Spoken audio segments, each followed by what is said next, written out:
Assalamualaikum warahmatullahi wabarakatuh.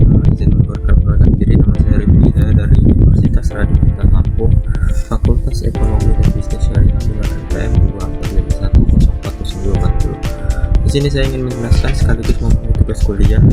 Materinya adalah landasan hukum dari Al-Quran dan Hadis serta Maulid. Yang pertama itu ada hukum Islam.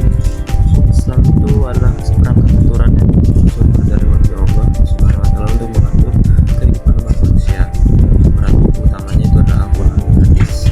Al-Quran itu berfungsi sebagai pedoman, sedangkan Hadis itu berperan sebagai penjelas, pelengkap, dan juga penguat isi Al-Quran. Dengan berpegang pada keduanya, umat Islam memperoleh petunjuk yang jelas dalam menjalani kehidupan, baik dalam bidang ibadah, muamalah, maupun urusan sosial kemasyarakatan. Lalu ada landasan hukum dalam Al-Quran. Al-Quran adalah wahyu Allah yang diturunkan kepada Nabi Muhammad SAW melalui malaikat Jibril.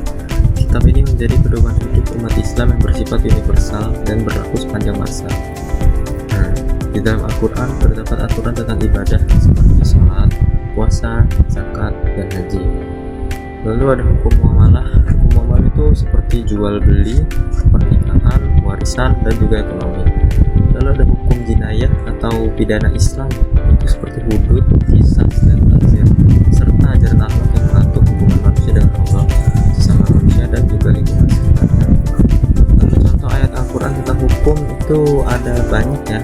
Pertama itu ada Al-Quran itu banyak membuat ayat hukum yang menjadi pedoman umat Islam ya. Terus ada juga dalam surat Al-Maidah yang ke-8 Allah itu menjelaskan bahwa kitab itu diturunkan sebagai petunjuk hidup dan standar hukum. Lalu yang kedua itu ada surat An-Nisa yang menegaskan kewajiban kita kepada Allah dan para pemimpin selama tidak bertentangan dengan syariat.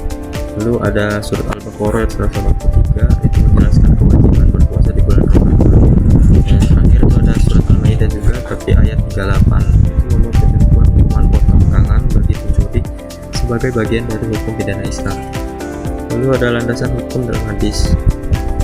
Hadis itu adalah segala perbuatan dan juga perkataan serta ketetapan Nabi Muhammad SAW yang diriwayatkan oleh para sahabat. Hadis memiliki fungsi yang sangat penting dalam hukum Islam, yaitu menjelaskan ayat-ayat Al-Quran tentang menetapkan hukum baru yang tidak terdapat secara langsung dalam Al-Quran, serta menjadi pedoman dalam akhlak dan tata cara ibadah. Tanpa hadis, umat Islam akan kesulitan memahami secara rinci aturan-aturan yang ada di dalam Al-Quran. Contoh hadis tentang hukum, contoh hadis di dalam hukum itu salah satunya hadis yang paling penting adalah sabda Nabi Muhammad SAW, "Salatlah kalian sebagaimana kalian melihat aku salat." Hadis riwayat Bukhari. Hadis ini menjadi dasar tata cara salat yang tidak dijelaskan secara rinci dalam Al-Quran. Hadis juga mengatur kewajiban zakat dengan penjelasan tentang nisab dan haul, mempertegas larangan riba dalam muamalah, dan memberikan rincian hukum hudud serta jinayah. Dengan demikian, hadis menjadi sumber hukum yang melengkapi sekaligus memperjelas Al-Quran. Lalu ada ruang lingkup hukum Islam yang terakhir ya. Hukum Islam itu menyangkut seluruh aspek kehidupan manusia dalam bidang ibadah. Hukum Islam juga mengatur hubungan hubungan manusia dengan Allah, seperti kewajiban sholat, puasa, zakat, dan juga haji. Pada ranah muamalah, hukum Islam mengatur interaksi sosial dan ekonomi antar manusia, termasuk aturan jual beli, seperti jual beli, pernikahan, warisan, dan juga urusan politik.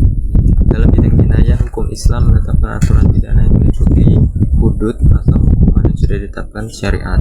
Qisas itu sebagai balasan setimpal dan ta'zir yang ditentukan oleh hakim. Sedangkan dalam aspek akhlak, hukum Islam membentuk kepribadian manusia agar berakhlak mulia terhadap Allah, sesama manusia, dan juga lingkungan. Baik, mungkin segitu aja tugas video yang saya bisa berikan dan juga lampirkan. Mohon maaf bila ada salah kata, dan juga salah omongan. Baik, terima kasih. Wassalamualaikum warahmatullahi wabarakatuh.